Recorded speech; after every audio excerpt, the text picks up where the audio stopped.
Bismillahirrahmanirrahim. Nah, hal ini kemudian juga dijelaskan oleh hadis-hadis Nabi tentang tata cara bertayamum. Di antaranya adalah yang tercantum dalam kitab Bulughul Maram ini.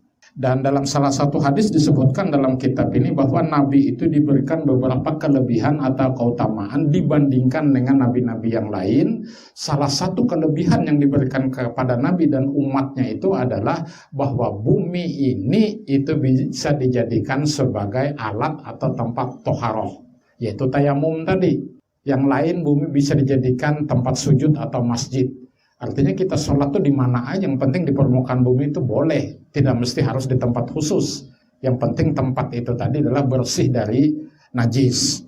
Nah, itu salah satu kelebihan yang diberikan Allah kepada Rasulullah Muhammad SAW dan umatnya. Kemudian ada hadis lagi menyatakan wa an Ammar bin Yasir qala ba'athanin Nabi sallallahu alaihi wasallam fi hajah fa'ajanabtu falam ajidil ma fatamarraqtu fis sa'id kama tamarraqud dabbah summa ataitu Nabi sallallahu alaihi wasallam fakadzartu lahu dzalik faqala inna ma kana yakfika an taqula biyadaika hakadha summa daraba biyadaihi al-ard darbatan wahidah summa masahas syamal alal yamin wa zahiru kaffaihi wa wajahahu. Dari Ammar bin Yasir berkata Nabi sallallahu alaihi wasallam mengutusku untuk suatu keperluan, lalu aku junub dan tidak mendapatkan air, maka aku bergulingan di atas tanah seperti yang dilakukan binatang.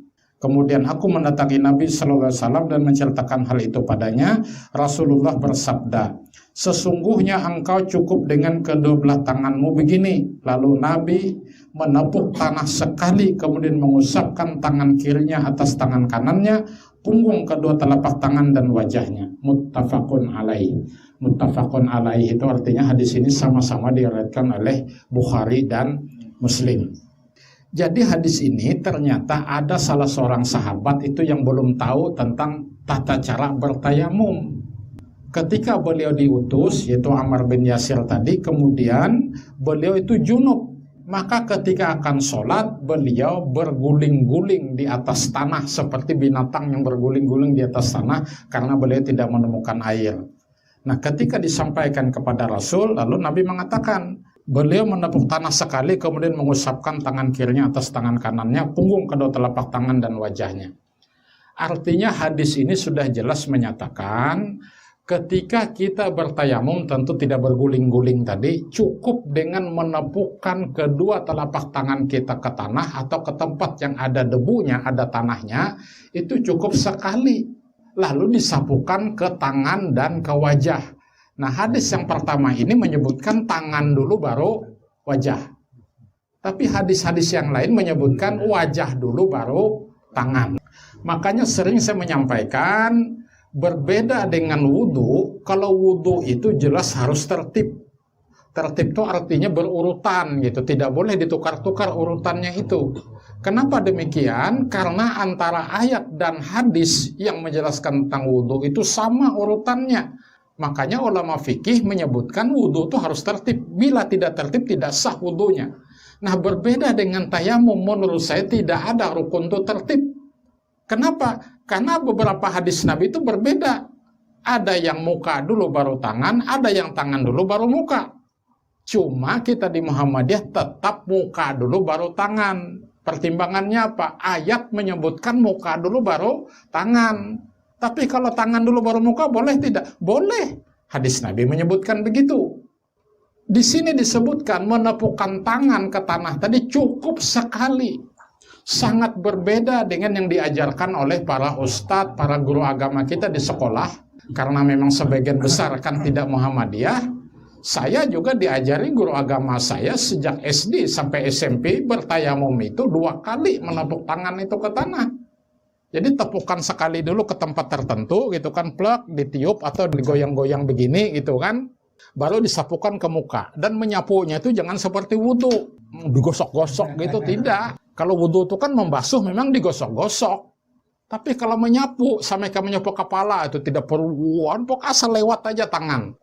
Setelah itu langsung kita sapukan ke tangan dan punggung tangan sampai pergelangan tangan saja. Jadi tidak sampai siku. Nah, jadi perbedaan kita, paham kita di Muhammadiyah dalam hal tayamum dengan orang lain itu terletak di situ. Apa bedanya? Pertama, dilihat dari segi jumlah tepukan. Di luar Muhammadiyah tadi, khususnya Nahdiyin itu menepuk tangan itu kan 2 kali. Tepuk pertama sapu muka dulu, lalu tepuk kedua berpindah tempat lagi karena dianggap bekas tepukan pertama itu mustakmal. Hadis berikutnya, wa fi riwayatil Bukhari wa daraba bi kaffayhil ard wa nafa'a fihi ma thumma masaha bihima wajahu wa kaffaihi. Dalam riwayat Imam Bukhari disebutkan beliau menepukkan tangannya pada tanah, kemudian meniupnya dan mengusapkan kedua tangannya pada wajahnya serta kedua telapak tangannya. Nah, kalau hadis pertama tadi tangan dulu baru wajah, hadis kedua ini wajah baru tangan. Nah, ini kalau kita simpulkan beberapa hadis ini memang tangan yang disapu itu adalah telapak tangan dan punggung tangan, tidak sampai siku. Karena tidak ada di Sahih yang menyebutkan bahwa bertayamum itu ketika kita menyapu tangan itu sampai siku, berbeda dengan wudhu. Wudhu itu jelas ayat dan hadisnya menyebut ilal marafiq, sampai siku. Kalau tayamum tadi famsahu biwujuhikum wa aidikum minhu.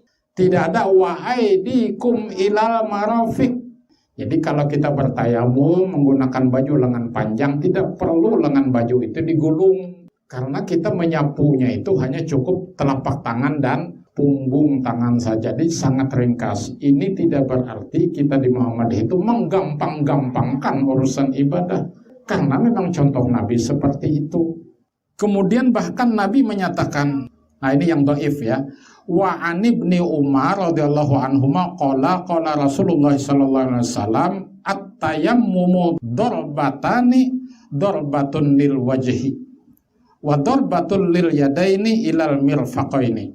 Dari Umar radhiyallahu anhu berkata Rasulullah sallallahu alaihi wasallam bersabda, tayamum itu dengan 2 tepukan. 1 tepukan untuk wajahnya dan 1 tepukan untuk kedua tangannya sampai pada siku-sikunya. Diriwayatkan oleh Ad-Darqutni dan para imam hadis menganggapnya mauquf. Mauquf itu artinya hadisnya itu tidak sampai kepada Rasulullah, hanya sampai di sahabat. Jadi dari Ad-Darqutni tarik ke atas itu ternyata sampai di sahabat saja, tidak sampai ke Rasulullah. Makanya kita kadang menggunakan hadis ini. Kemudian lagi catatan disebutkan di sini, disebutkan hadis ini dhaif. Jadi yang pertama mauquf, yang kedua dhaif. Yang menyatakan tadi bertayamum itu 2 kali menepukkan tangan ke tanah.